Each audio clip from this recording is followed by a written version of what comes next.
Tantor Audio presents The Devil's Alliance, Hitler's Pact with Stalin, 1939 to 1941, by Roger Moorhouse, narrated by Derek Perkins. Introduction. On August the 23rd, 1939, Stalin drank to Hitler's health. Although the two dictators would never meet, the agreement that they forged that day would change the world. Known as the Nazi-Soviet Pact, the Hitler-Stalin Pact, or the Molotov-Ribbentrop Pact, it was in force for less than 2 years, ending with Hitler's attack on Stalin's Soviet Union on June the 22nd, 1941.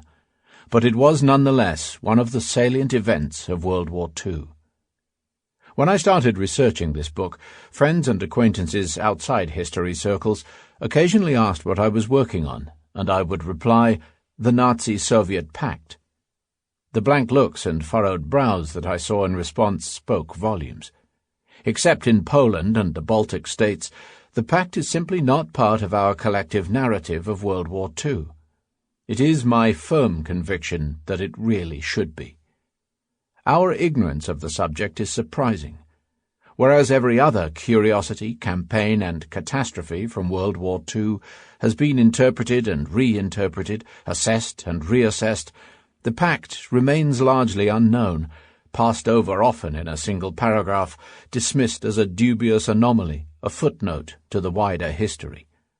It is instructive, for example, that almost all of the recent popular histories of World War II published in Britain give it scant attention.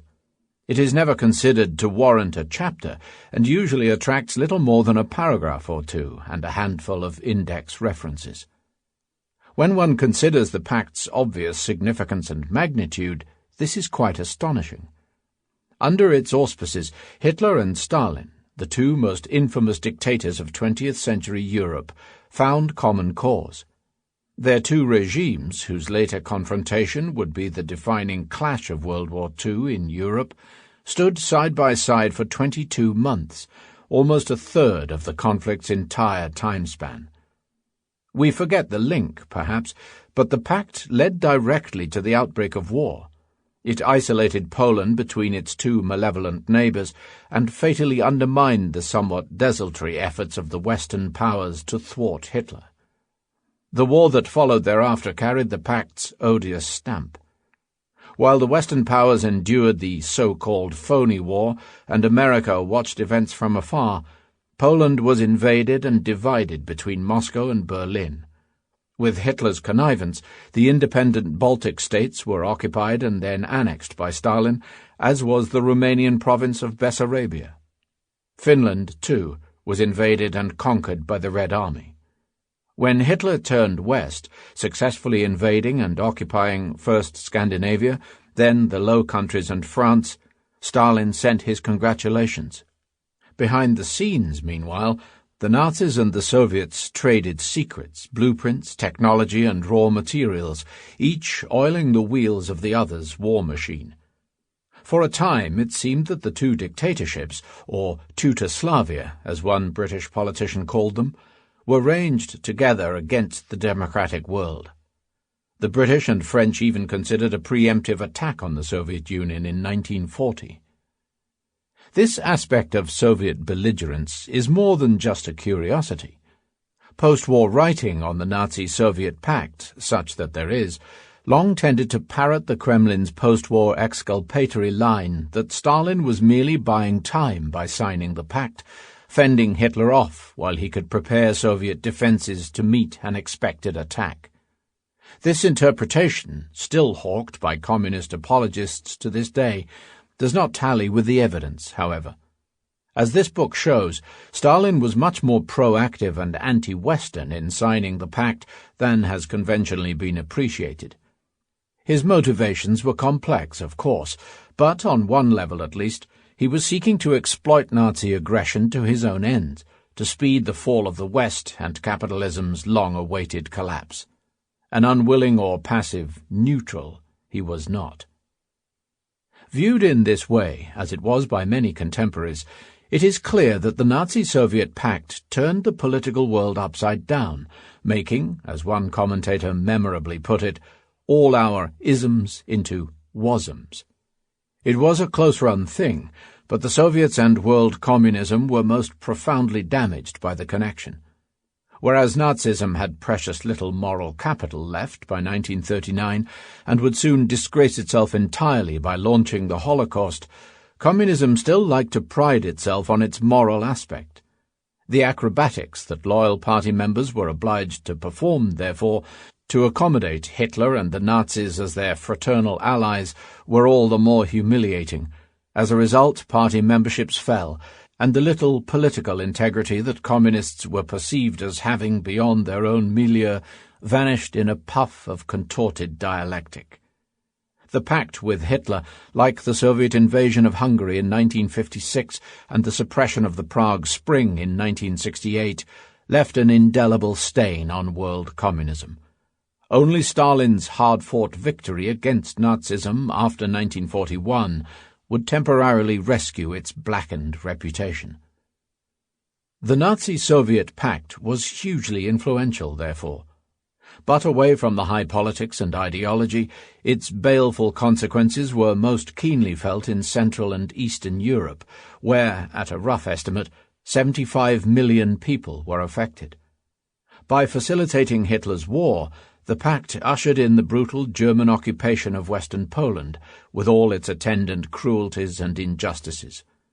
Although the Holocaust itself was yet to get properly underway in this period, beginning in earnest in the summer and autumn of 1941, Poles and Jews in Nazi-occupied Poland were subjected to a horrific regime of exploitation and persecution, with hundreds of thousands expropriated, deported, and killed. The pact also affected those Poles, Jews, Latvians, Estonians, Lithuanians, Belarusians, Ukrainians, and Romanians who became Soviet citizens under its aegis, their homelands annexed by the USSR. A few of them certainly welcomed the change. The vast majority did not.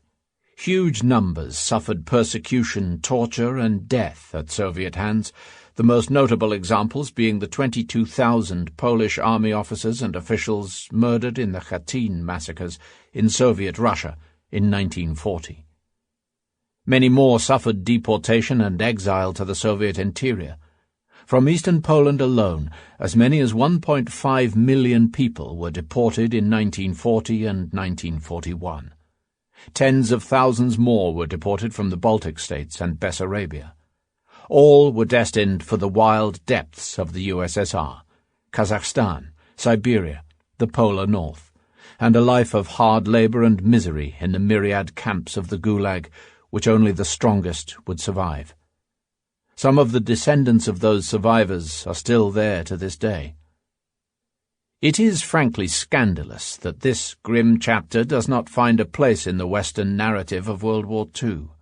For, just as Hitler ethnically cleansed the lands under his control, Stalin politically cleansed those under his. Indeed, the two dictators had much in common, and, far from being anomalous, their pact might be seen as emblematic of their shared misanthropy. Yet, although Hitler's crimes are well known and well documented, endlessly discussed in the media and the subject of school and university syllabuses the world over, Stalin's crimes scarcely penetrate the public consciousness. 6 decades after the Soviet dictator's death, and more than 20 years since the demise of the Soviet Union, it is high time that this changed. Although it ended in 1941, the pact would have a curious afterlife. Torn up by the Nazis and justified by the Soviets as a strategic necessity, its effects persisted long after its death. The map of Eastern and Central Europe that we see today is largely its product. The boundaries hastily drawn by the German and Soviet foreign ministers Joachim von Ribbentrop and Vyacheslav Molotov have proved astonishingly durable. More immediately, 2 generations of Lithuanians, Latvians, and Estonians would endure life within the hated USSR, and bitter memories of the Soviet annexation and occupation of 1940 and 1941 would fuel post-war resistance movements. Poetically, the protests in the Baltic states on the 50th anniversary of the Pact's signing in 1989 would begin the process of Sample complete. Ready to continue?